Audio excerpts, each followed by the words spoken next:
Volvámonos verdes. Síguenos en Spotify. Otro mundo no solo es posible, está en camino. En un día tranquilo puedo escuchar su respiración. Arundhati Roy. Hola a todos, estamos en una nueva entrega de nuestro lindo podcast Volvámonos Verdes. Y como siempre agradecemos a nuestros colaboradores Fundación Panqui Folletti y Patagonia. Y si te gusta este podcast, te invitamos a apoyarnos con una suscripción mensual de menos de 1,000 pesos o $1 en Patreon o Instagram para que podamos dedicarle más tiempo a la producción de este podcast y crear contenido de calidad para ti. Al apoyarnos podrás acceder anticipadamente a nuevos episodios sin comerciales y a contenido exclusivo. Visita www.patreon.com/volvámonosverdes o nuestro Instagram @volvámonosverdesoficial. En el marco de los Foros por la Tierra, celebrados en Pucón en conjunto con el Festival Cultura Regenerativa WAFest, es que conversamos con Ronald Sistek.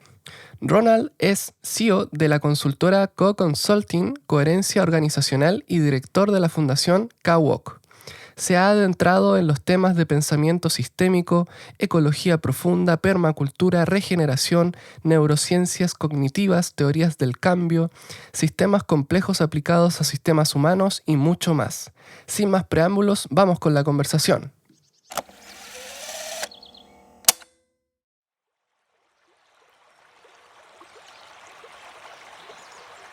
Estamos haciendo estas entrevistas dentro del marco de Foros por la Tierra, también el Festival de Cultura Regenerativa WAFest, y nos ubicamos en el Hotel Celina en este momento, con calor. Llegamos bien acalorados porque de repente llegó el calor a Pucón, inesperadamente, con el volcán que se activó también, todos juntos. Y estamos con Ronald Sistek. ¿Cómo estás, Ronald? Katy, súper bien. Feliz de estar con ustedes. Muy bien, muchas gracias por estar aquí con nosotros. Y bueno, en la charla de hoy diste ya una charla en los Foros por la Tierra y hablaste de la emergencia de los nuevos paradigmas, que mientras uno se va destruyendo, otro nuevo va emergiendo, que se ve como un gráfico bien interesante. Y quizá la palabra paradigma se ha repetido tanto que quizá hay mucha gente que no entiende realmente qué es un paradigma o a qué nos referimos. Ajá.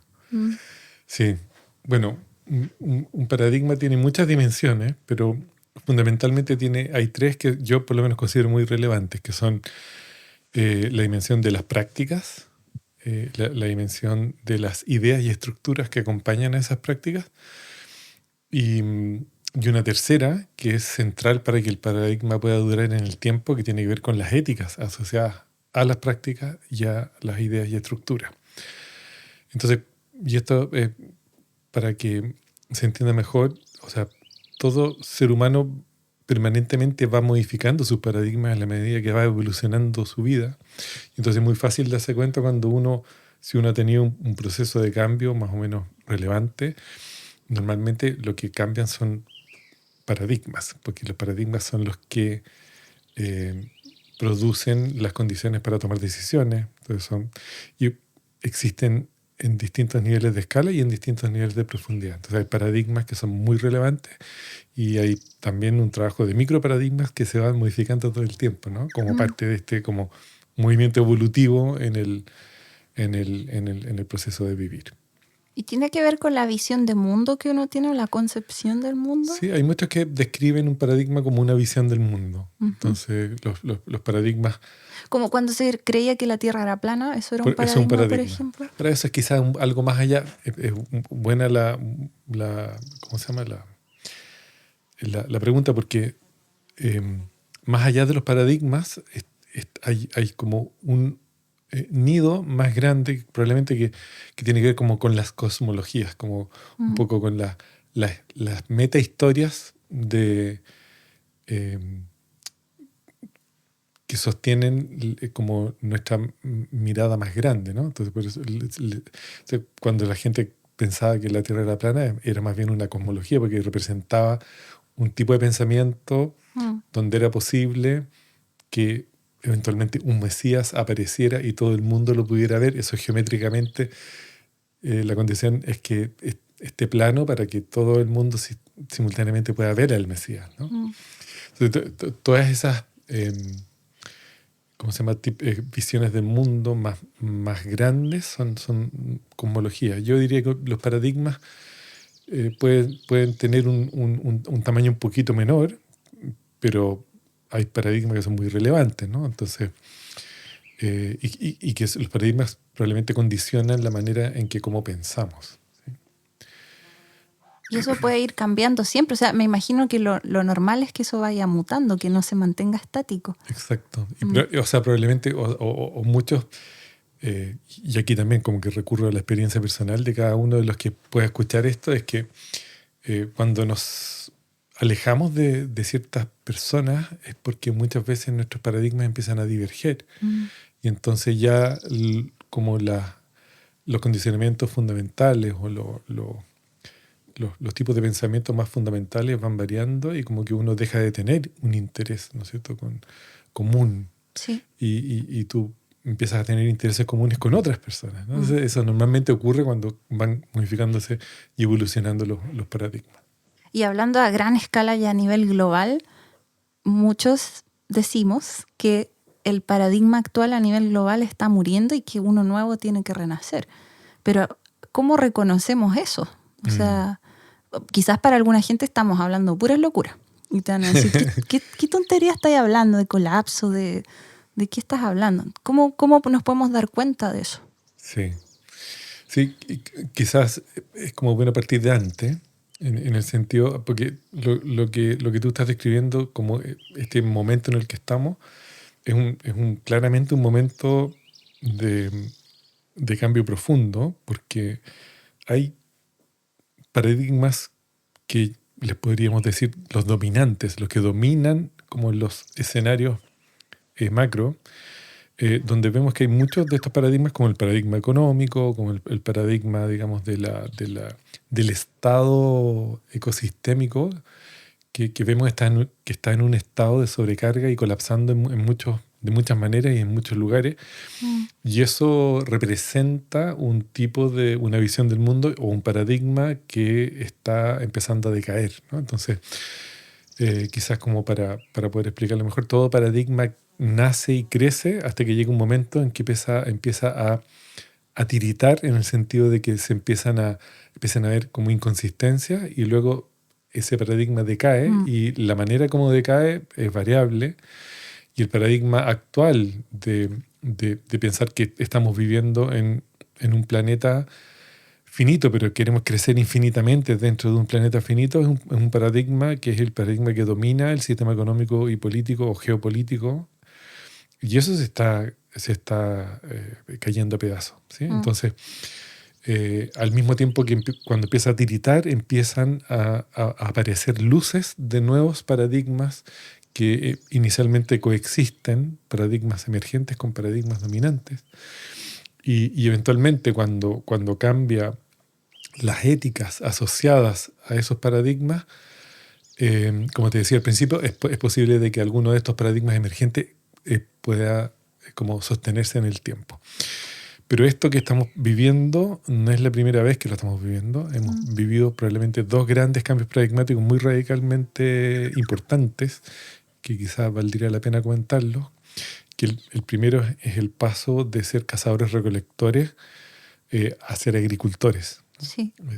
En una transición que ha sido muy larga, que ha durado miles de años, unos 12.000 años, y que todavía está en proceso en algunas partes del mundo, pero que trajo consigo un cambio de la manera de estar en el mundo. El mundo cazador-recolector era un mundo que se movía, el movimiento era parte no solamente biológica, sino que psicológico de la experiencia humana, que nos acompañó durante varios miles de años, diría que masivamente, por lo menos unos 50.000 años, de lo que hay como mayor evidencia.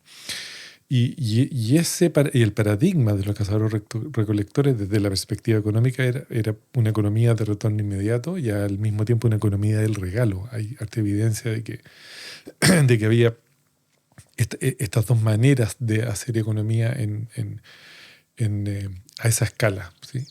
Y luego eso, cuando pasamos a ser agricultores, transformamos esa economía en una economía de retorno retardado, de acumulación y de transacción. Entonces, eso es un cambio de paradigma muy radical. y si lo miramos desde la perspectiva un poquito más psicológica, cambió el paradigma de la experiencia de conocer muy bien y participar de los ciclos naturales del mundo, en esta idea de que los pueblos ancestrales que se movían iban como siguiendo los ciclos que les permitían recolectar y cazar, y por lo tanto había una conexión muy profunda con el mundo natural. Y cuando nos transformamos en agricultores, esa conexión se empezó a transformar en una manera de estar en el mundo bastante distinta, porque paramos ese movimiento, nos empezamos a asentar en algunos lugares, y ese asentamiento generó la emergencia de jerarquías asociadas a campos sociales de miedo, que era una experiencia bastante nueva respecto del mundo cazador-recolector, y eso asociado también a otros dos patrones como la supresión de lo femenino y la separación fundamental del ser humano con el mundo natural.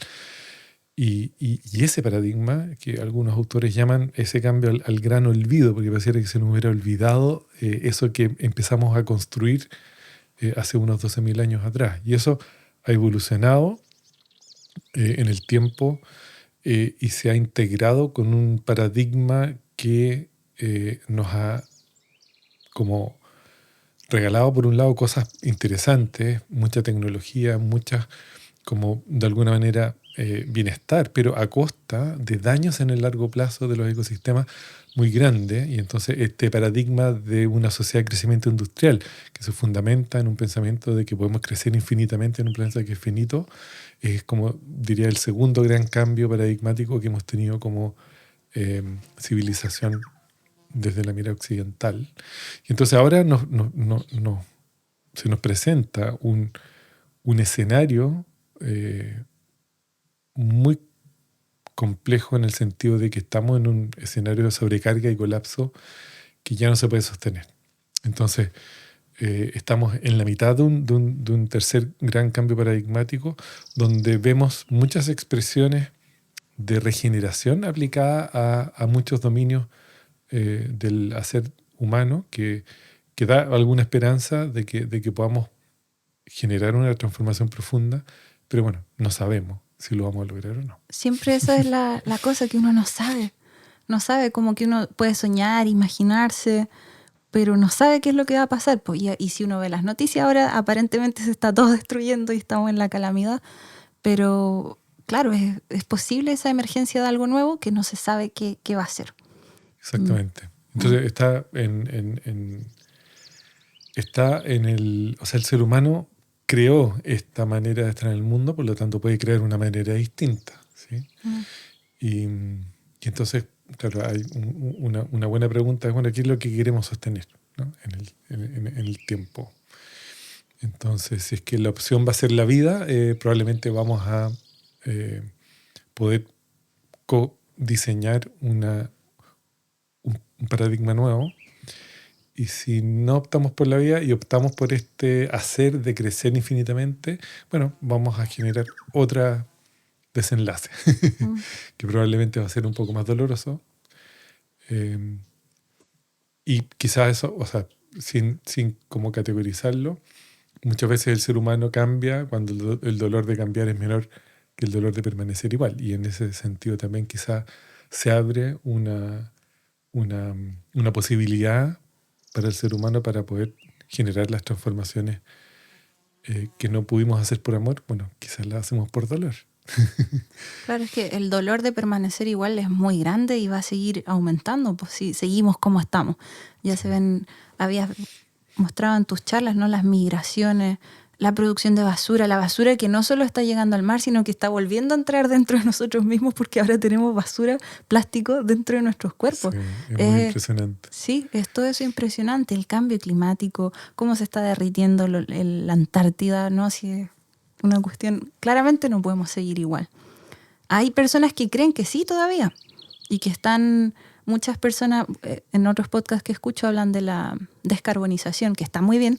Tenemos que dejar de producir emisiones de CO2, pero es como que quisieran que siguiera todo igual, pero ahora sin producir emisiones, como dicen. Y eso no es realmente un cambio de paradigma, como que a veces sentimos, pero eso no va a solucionar las cosas. Si dejamos de producir CO2, por ejemplo, seguimos teniendo otros problemas de inequidades sociales, las migraciones van a continuar, y etcétera, etcétera, etcétera, ¿no?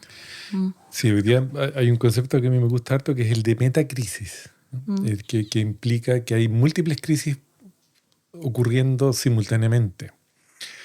Y eso es una situación que además está amplificada por el hecho de que somos por primera vez, que es una experiencia nueva para el ser humano, somos una civilización global y tenemos una manera de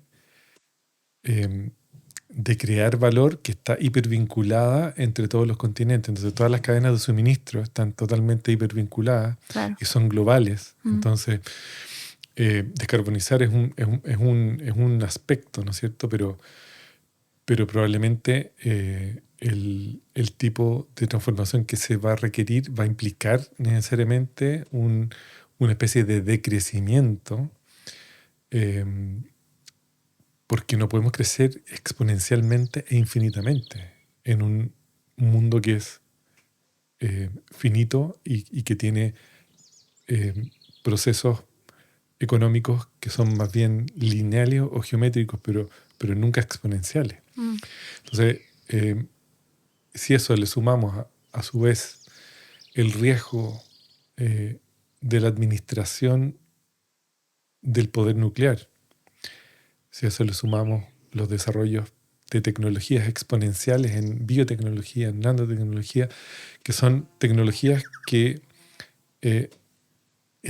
no están en ausencia de valores, por lo tanto hay un nivel de riesgo, hay gente que estudia los riesgos existenciales y cada día más la inteligencia artificial, o sea, hay muchos dominios donde hay evidencia de que el nivel de riesgo es cada vez mayor, ¿no? Súmale todo eso al riesgo de los ecosistemas, al riesgo de los desequilibrios como fundamentales en los ciclos que sostienen la vida compleja. Es una situación que yo creo que la información está, pero no se comparte probablemente de la manera debida, ¿sí? Entonces, nada, es un desafío grande. Es un gran desafío.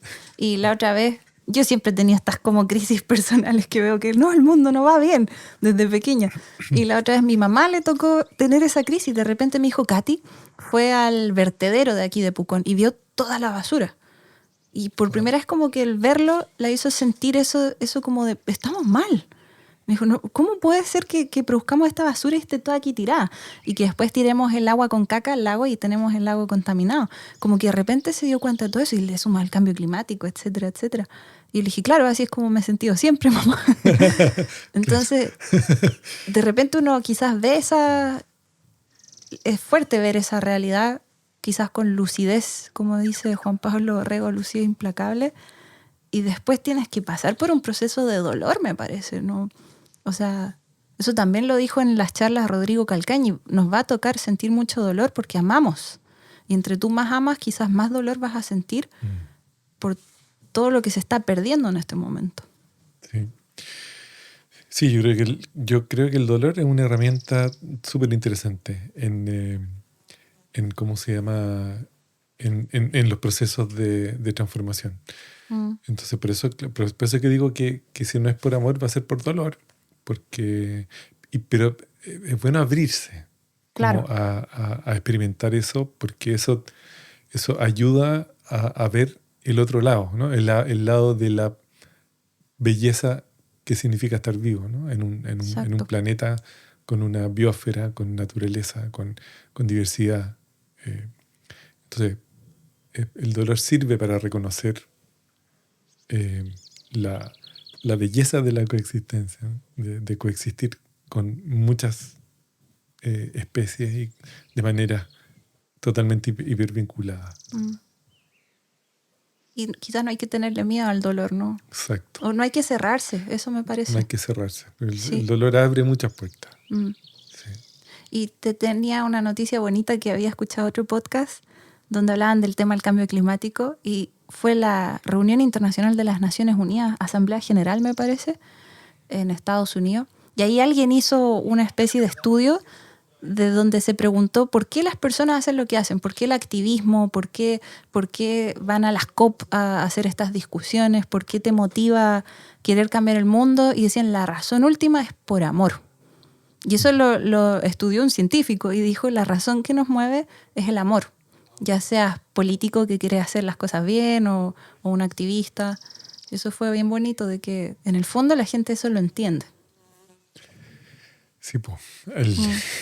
Como es la palabra mágica que nos cuesta reconocer, pero al final, en toda experiencia humana, venimos del amor de muchas generaciones para atrás, ¿no? Y eso de muchas maneras se manifiesta. ¿Y tú te encuentras optimista respecto a todo esto o no tanto? A veces. Sí. Sí, a mí me encanta responder con una frase que le escuché creo que a Paul Hawken alguna vez, que él dice, mira, si yo supiera que lo vamos a lograr, estaría en una playa tomándome una caipiriña. Ah, claro. Pero si supiera que no lo vamos a lograr, también estaría en una playa tomándome una caipiriña. Sí. Yo creo que lo que nos hace permanecer intentando generar las transformaciones que queremos ver es justamente el hecho de no saber. Entonces hay días que me levanto con mucho optimismo y hay días que me levanto con mucho pesimismo en función de muchas de las noticias que he decidido conocer. Entonces eso, yo creo que hay una variabilidad inmensa de sensaciones y de emociones y probablemente eso también es parte de sentirse vivo en un contexto, metacontexto como el que estamos. Habías dicho después de la charla que decías algo como bienvenidos a los 20 años más. ¿Cómo era la frase? Siempre digo bienvenidos a los años más desafiantes para la historia de la presencia humana sobre la Tierra. Porque creo que lo están siendo. Si alguien dijo en otro podcast como qué emocionante estar vivo, decía, porque ahora cada decisión que tú tomas, cosa que haces o no haces, o en colectivo, o de qué manera, va a tener influencias enormes, porque estamos en un momento muy crítico. Tal cual. Entonces lo veían del lado positivo. Tal cual. Sí. Es que yo o sea, si lo miras del lado de los desafíos, yo creo que también es bueno, porque es bueno desafiarse, ¿no? Van a ser años desafiantes de muchas maneras. Y entonces no hay una solución. Van a haber muchas soluciones totalmente hipervinculadas. Entonces, me gusta esa frase porque también te invita un poco a no ir a la solucionitis, sino que invita un poco más a la reflexión, ¿no? Creo que Einstein decía, si yo tuviera que resolver un problema en 1 hora, invertiría 55 minutos en definir el problema y 5 minutos en resolverlo. Y nos han dicho que nos enfoquemos no tanto en el problema, sino que en la solución, pero yo digo como stop, igual primero hay que entender el problema y verlo, y no... Porque a veces creo que si uno se vuelve así tan positivo y quiere verlo todo bonito, estás como negando el problema. Y muchas de las soluciones de ayer son hoy día problemas. También. Entonces yo creo que eso es muy clave. En la naturaleza de la comprensión de las múltiples crisis sistémicas creo que es muy, muy relevante. Y siento que por mi parte, como estudié ecología, me tocó ver todos estos de sistemas climáticos, cómo está relacionada la atmósfera con el océano y veía las interrelaciones y dije, estamos cagados, dije, está todo mal. Pero dije, bueno, si hay personas que quizás han estudiado otras cosas o no han ido a la universidad o han hecho otras cosas, quizás eso no lo comprenden, pero si te va a tocar comprenderlo va a ser duro, como entender que si el hielo se derrite, la temperatura va a seguir aumentando y si sigue aumentando van a empezar a haber emisiones de metano que son aún peores que las de CO2, etcétera, ¿no? Entonces, si uno llega y empieza a ver todo eso de una, es demasiado, ¿no? Va a tomar un tiempo como ir absorbiendo toda esa información. Sí.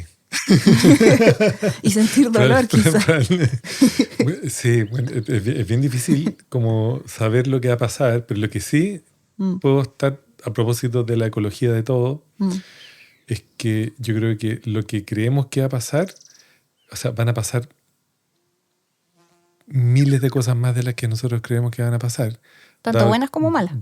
Claro, porque todo está mucho más hipervinculado y lo que conocemos en realidad es solo una fracción de cómo la naturaleza de la vida funciona. Entonces, yo creo que vamos a ver muchas retroalimentaciones de distintos tipos, algunas positivas, algunas negativas, algunas viciosas, algunas como que tiendan al orden, pero lo que sí sabemos es que cuando tú tienes muchas cosas positivas y muchas cosas negativas, los sistemas en general se desestabilizan. Entonces, eso es muy interesante y por eso yo digo que estos años que vienen van a ser muy desafiantes, porque ya solo comprender la naturaleza del problema va a ser un desafío y entonces la implementación de múltiples soluciones en pequeña escala y con mucha experimentación va a ser cada vez más necesario. Entonces, probablemente por eso estoy acá, por eso estoy volviendo a observar gente que está haciendo cosas maravillosas en distintos niveles de escala y eso es lo que probablemente da más energía para poder seguir introduciendo el paradigma de la regeneración en distintos como contextos y en distintas dimensiones, y en las dimensiones humanas y ecológicas y biológicas y psicológicas. ¿Y qué entiendes por regeneración? Yo diría que la regeneración es algo mucho más natural de lo que nosotros creemos, ¿no? Porque todos los días nos regeneramos, sobre todo todas las noches. Nuestras partes, nuestro sistema se regenera permanentemente. Entonces a mí me encanta pensar que la regeneración tiene que ver con una propiedad intrínseca a los sistemas vivos y que cuando miramos la regeneración fuera de nosotros podemos pensar en que necesitamos crear las condiciones propicias para la vida, como dice la Janine Benyus, pero al mismo tiempo la regeneración es como cuando lo miramos desde la acción humana, tiene mucho que ver con intentar poner la vida al centro de nuestras decisiones. ¿Cómo podemos entender la manifestación de la vida en todo lo que hacemos?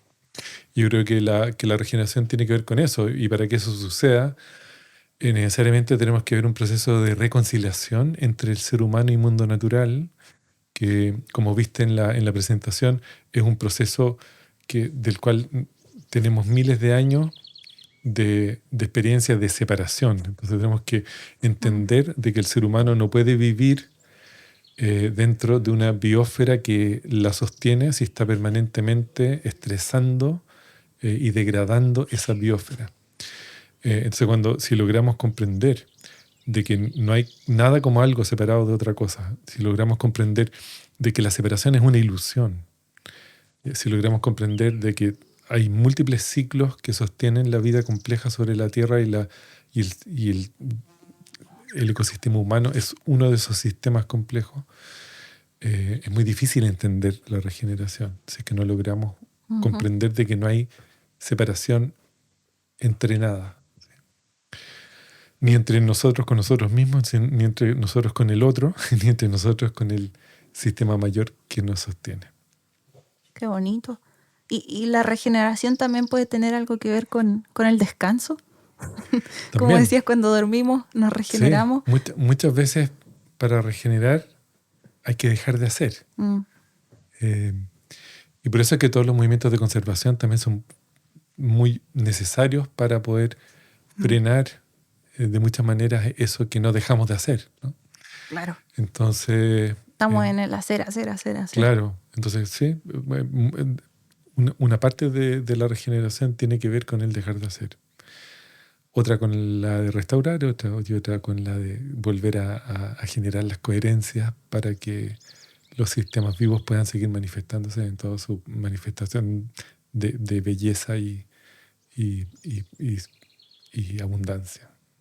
Y me pareció súper interesante que creo que tú u otras personas aplican esto de la regeneración a equipos de trabajo, a comunidades, organizaciones, incluso empresas. Sí. Y eso como que no me lo podía imaginar. Quizás me podías explicar un poco eso. Sí, feliz. Para mí hay una manera de intervenir organizaciones que tiene que ver justamente con la observación de patrones en el mundo natural para poder entender la naturaleza de lo que ocurre en las organizaciones. Y hay como 3 patrones que son muy fundamentales: el patrón de la creatividad, de la polaridad y del ritmo, que son patrones masivos y muy fundamentales en el mundo natural. Y vemos expresiones de esos 3 patrones en toda organización humana. Y la creatividad, aparte de la posibilidad de crear cosas nuevas, tiene mucho que ver con los procesos de cómo el ser humano hace sentido y construye significado, y por lo tanto las estrategias de aprendizaje organizacional están muy vinculadas a este patrón de la creatividad en el mundo natural. La polaridad, por otro lado, está muy manifestada en la naturaleza de las tensiones entre los sistemas humanos. Entonces, toda organización tiene tensiones. Esas tensiones van desde tensiones estratégicas a tensiones operacionales y a tensiones emocionales. Entonces, la estrategia de gestionar esas tensiones representa el patrón de la polaridad manifestado en sistemas humanos.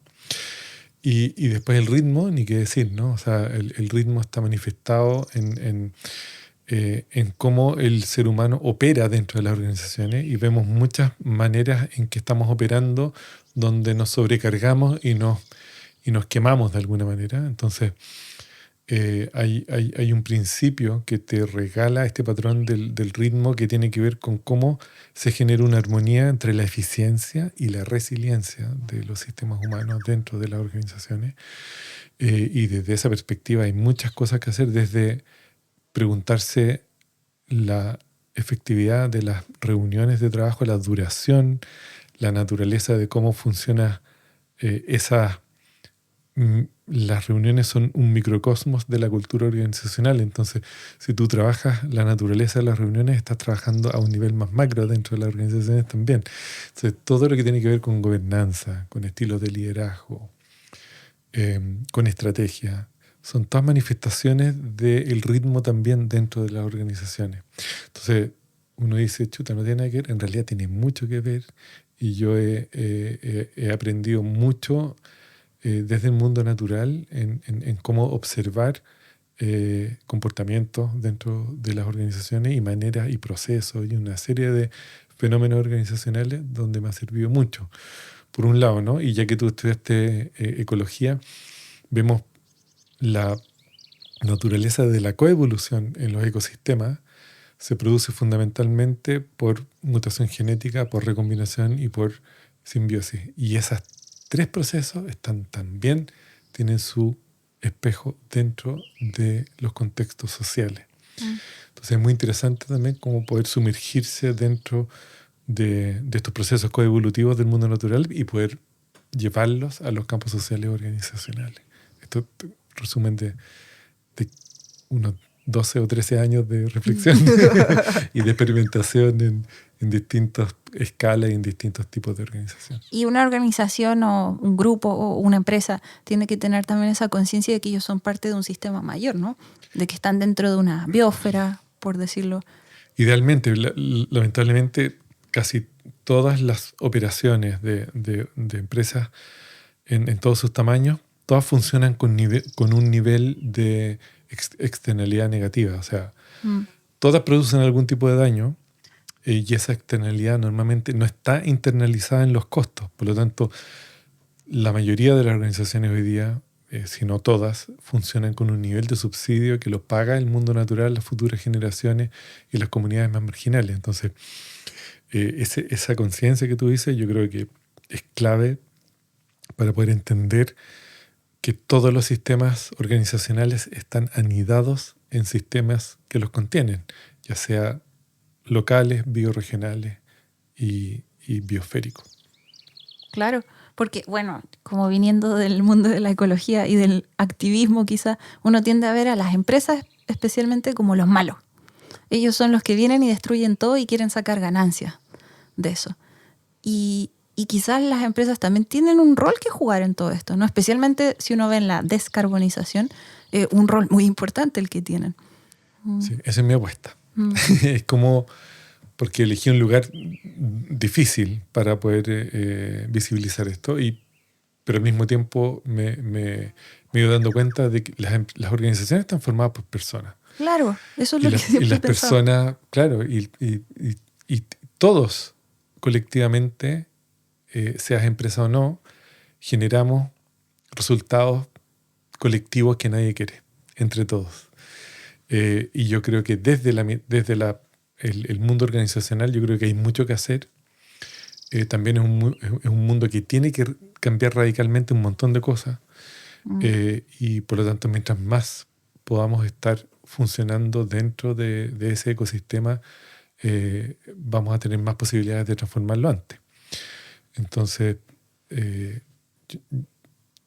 tienen mala reputación porque estamos llenos estamos dentro de un paradigma donde se privilegia la rentabilidad de corto plazo a cambio del daño en el largo plazo.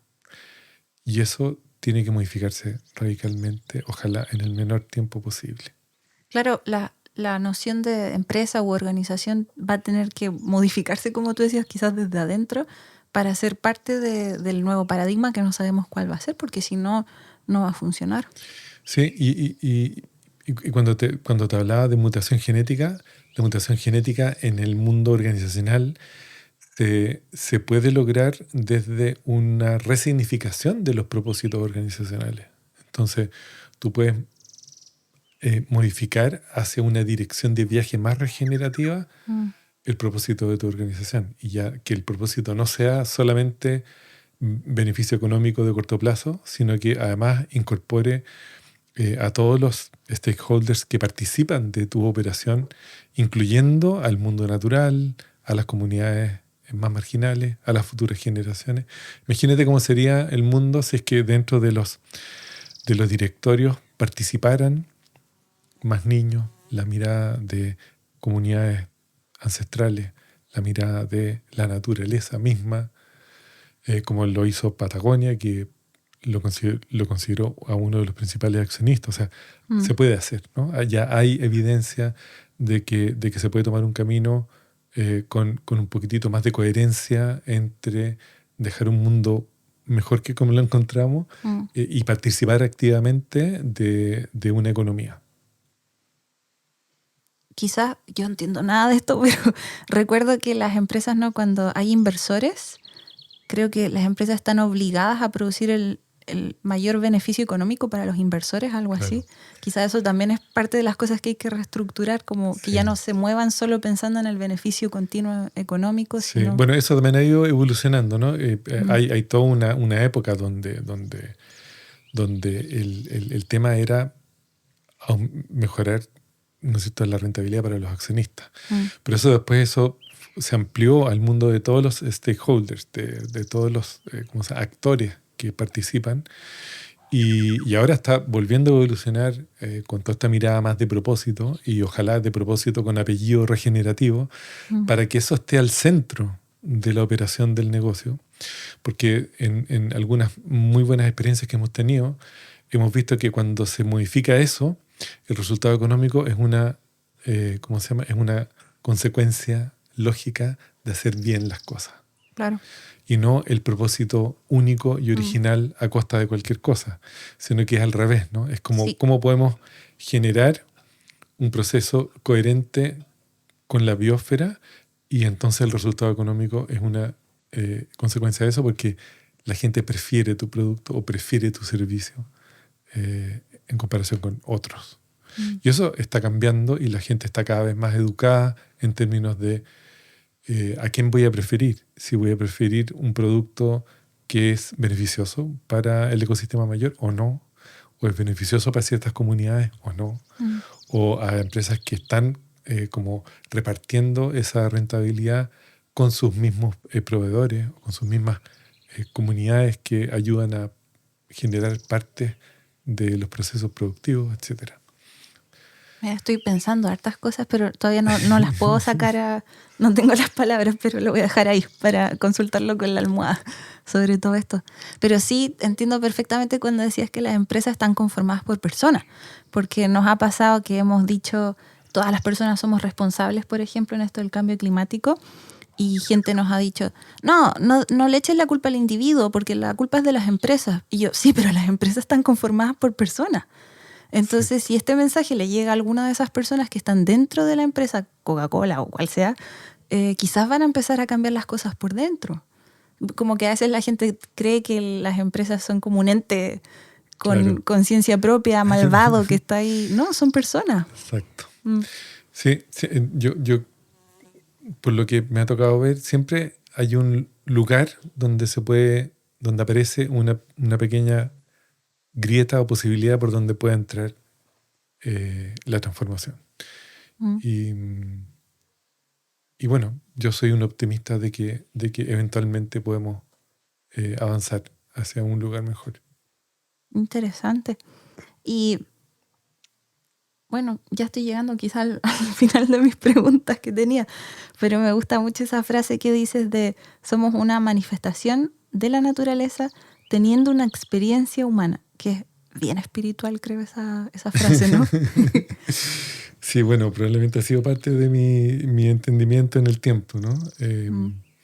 Venimos de una historia de 13.000 millones de años de cosmogénesis, venimos de una historia de 4.000 millones de años de evolución de un planeta, y venimos de unos 300.000 años de un linaje humano que tiene esa historia. O sea, tenemos en nuestros genes parte del universo y tenemos en nuestros genes parte de toda la coevolución que ha existido en el planeta. Entonces, eso, para mí, eso somos, ¿no? Una manifestación, ¿no? Una manera de la naturaleza, en cómo la naturaleza puede tener acción y conciencia desde una forma o un linaje humano. Y creo que si comprendiéramos eso, creo que el mundo sería un poco mejor, porque generaríamos un nivel de empatía con todos los nidos que participan en todo lo que hacemos. Entonces, cada cosa que hacemos, cada cosa que decimos, participa en un lugar, en una localidad.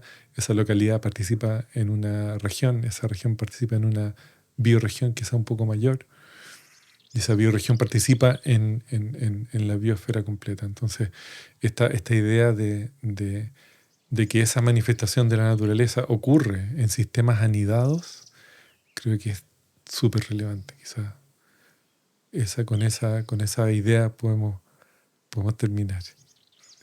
Muchas gracias, Ronald. Y no sé si hay algo que se me haya quedado olvidado de lo que teníamos pensado conversar. Seguro que muchas cosas, pero ya habrá otra oportunidad. Sí. Y nada, puro agradecimiento. Gracias por lo que están haciendo. Gracias por abrirse a una conversación, y me sentí súper a gusto aquí en el lugar que tienen. Muchas gracias, Ronald, y muchas gracias por todo tu trabajo. También tengo entendido que has trabajado en permacultura y no alcanzamos a hablar de eso, sí. Pero es muchísimo todo lo que haces.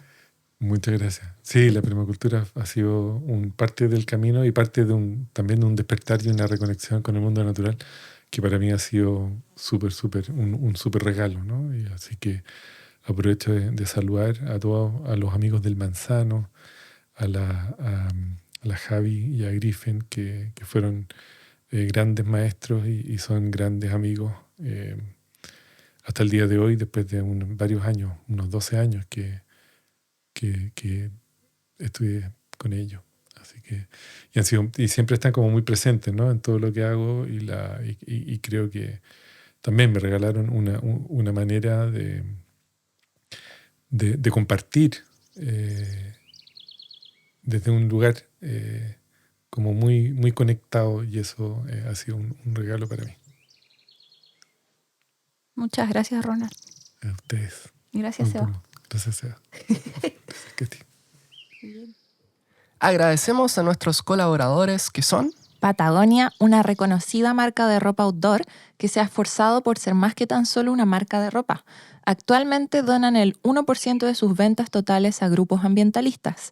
Y como muchos ya sabrán, la empresa entera fue donada para luchar contra el cambio climático. Y por si fuera poco, nos apoyaron en la compra de muy necesario equipamiento técnico para realizar este lindo podcast. También agradecemos a Fundación Panchi Folletti, una organización que busca la preservación del medio ambiente mediante educación ambiental y la regeneración y conservación de paisajes, manteniéndolos en su estado natural para las generaciones presentes y futuras. Visítalos en su Instagram @fundación_panchi_folletti. No olviden que pueden encontrar todas las fuentes de información de este episodio en volvamonosverdes.cl y muchas gracias a nuestros auditores y que tengan una muy buena semana. ¡Chao!